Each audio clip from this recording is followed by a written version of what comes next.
Hi, thanks for joining me today. I've got a fun number theory slash analysis style problem.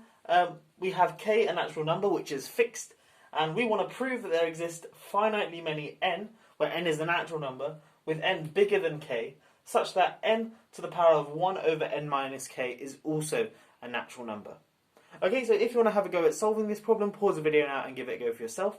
Before I get into a solution, I should say that Penn made a video similar to this problem, in which he looked at the case k equals 7, but he found the explicit values of n for which n to the power of 1 over n minus k is a natural number. I'll leave a link to that video in the description below. I recommend you check it out. But today I don't really care about which values of n. I just want to know that there are finitely many. Anyway, I'm going to get stuck into a solution.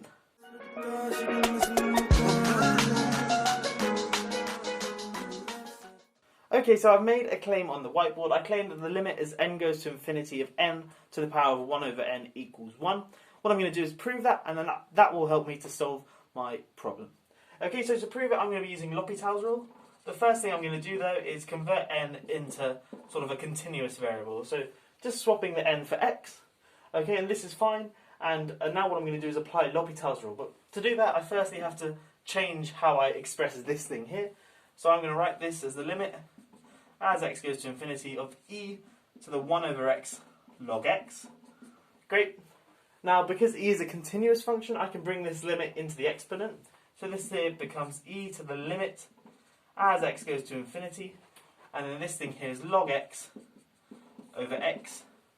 Okay, now notice, log x, when you put x going to infinity in, that goes to infinity. And x on the denominator also goes to infinity. So then that means I can apply L'Hopital's rule. So I differentiate the top and the bottom and then consider the limit. And the derivative of log x is 1 over x, and the derivative of x is just 1. Now the limit as x goes to infinity of this thing here, the top 1 over x, well, that goes to 0, and the bottom is just 1. So this whole thing here goes to 0, so this is just e to the 0, which is of course 1. Okay, so the limit as n goes to infinity of n to the 1 over n equals 1. And that's my proof done. Let's draw a little box. Okay, now what I'm going to do is use this and now adapt this denominator using a nice squeeze theorem-esque argument, and then I'll almost be done in solving the problem.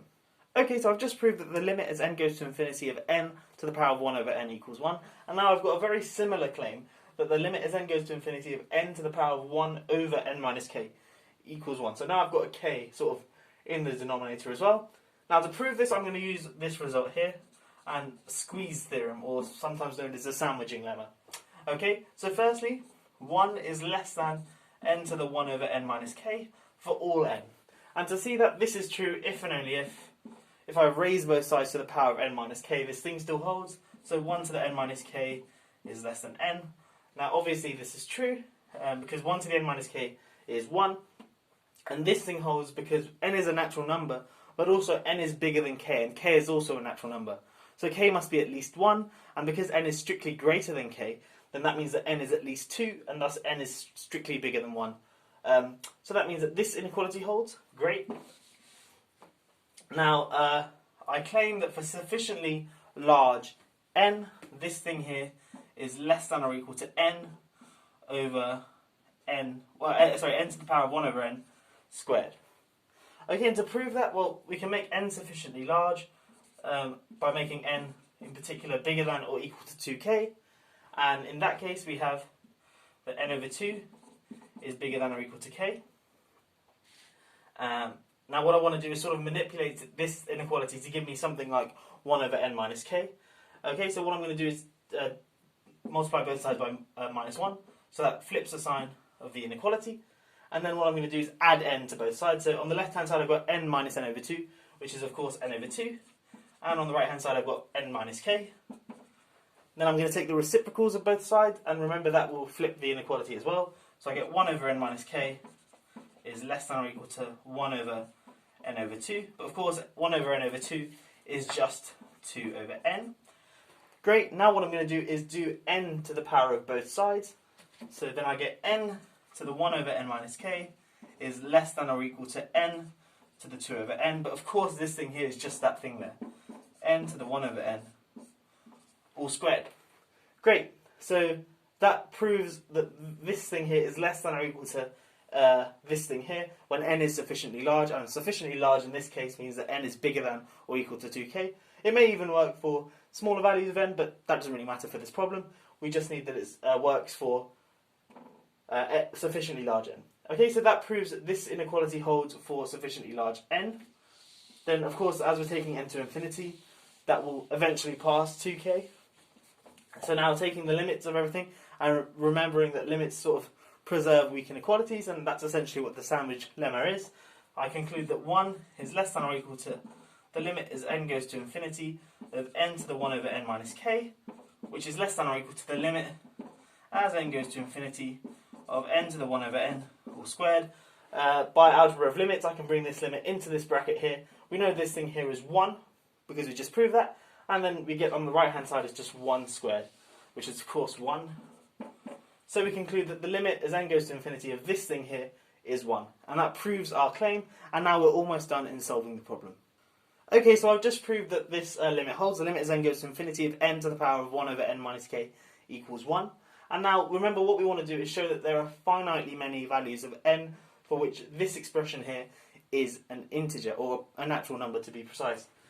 Well, to do that, we're going to notice that 1 is less than n over 1, n to the power of 1 over n minus k, and this is true for any value of n, and I proved this on the last sort of proof, and this just holds by taking both sides to the power of n minus k and noting that n must be at least 2, because n is a natural number bigger than k, and k is also a natural number. Okay, so this thing holds, but also because the limit as n goes to infinity of n to the power of 1 over n minus k equals 1, that means that for sufficiently large n, we're going to be within a half, say, of 1. And because this thing here is always bigger than 1, we know that for sufficiently large n, so let's say for all n bigger than or equal to n, where there n is some number, and which exists because of this thing here, we get that this thing here, so for all n bigger than or equal to n, this thing here is less than 3 over 2. So n to the power of 1 over n minus k is some number between 1 and 3 over 2, exclusive, so we're not including 1 and not including 3 over 2. So then that means that if n is bigger than or equal to n, this thing here is not going to be an integer. Okay, because if it was an integer, it would contradict the fact that it's between 1 and 3 over 2, and of course it can't be 1 because this here is a strict inequality. So that means that if this thing is to be a natural number, which is what we want, then n must be less than capital N.